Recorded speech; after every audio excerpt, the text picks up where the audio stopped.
let's take some time to understand the functions of the bass, how it contributes musically, how it contributes to songs. It has a very distinct set of functions, things that we want to accomplish with a great bass part. The first one is to support the harmony. The first function of the bass is to support the harmony.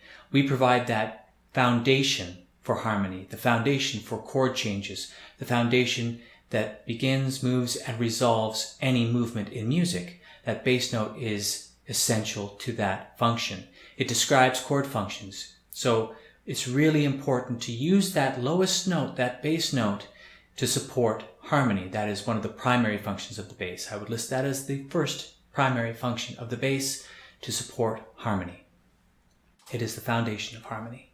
The second is to propel the song forward. And this is where things get interesting.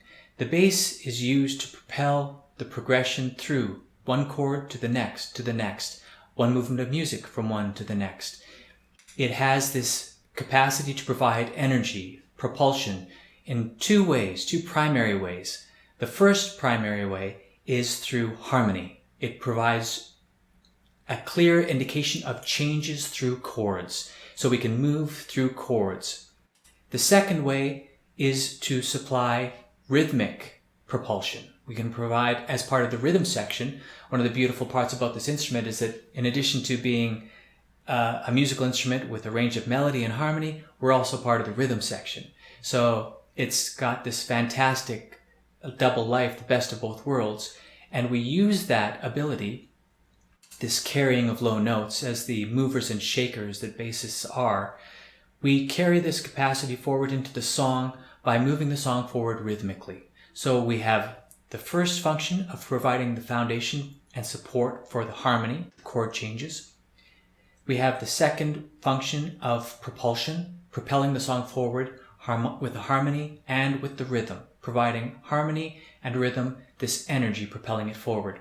Now there's a third one that I would add that other bass players, great bass players, lots of bass players have used, great composers use this element of the bass as well, and that is to move the song forward melodically. It's much more rare, but the richness and beauty of the melody and the melodic capability of the bass should not be overlooked. I encourage you to take the time to explore it. Beautiful, beautiful parts and beautiful, beautiful lines can come through playing melodies on the bass, and there are plenty of beautiful examples of that. John Paul Jones in Ramble On.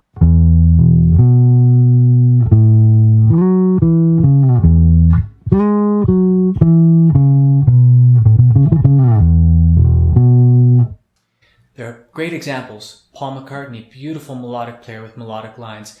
Several examples, great composers you can find all throughout the literature of bass, but I encourage you to explore it personally and try playing melodies that you love, melodies that move you on the bass. Generally try and play them in the higher register so that they get a bit more clearance above what else is going on, and then you return to those other functions, those lower functions in the lower register of the bass. So those are the primary functions of the bass. We want to understand that when we're writing bass lines, when we're contributing to songs, we know how we can contribute. And as we go through the lessons, we'll discover very clearly how we have tools that can contribute to all of these elements. And we're going to build all of these elements together in the lessons to come. Let's get to it. I'll see you in the next lesson.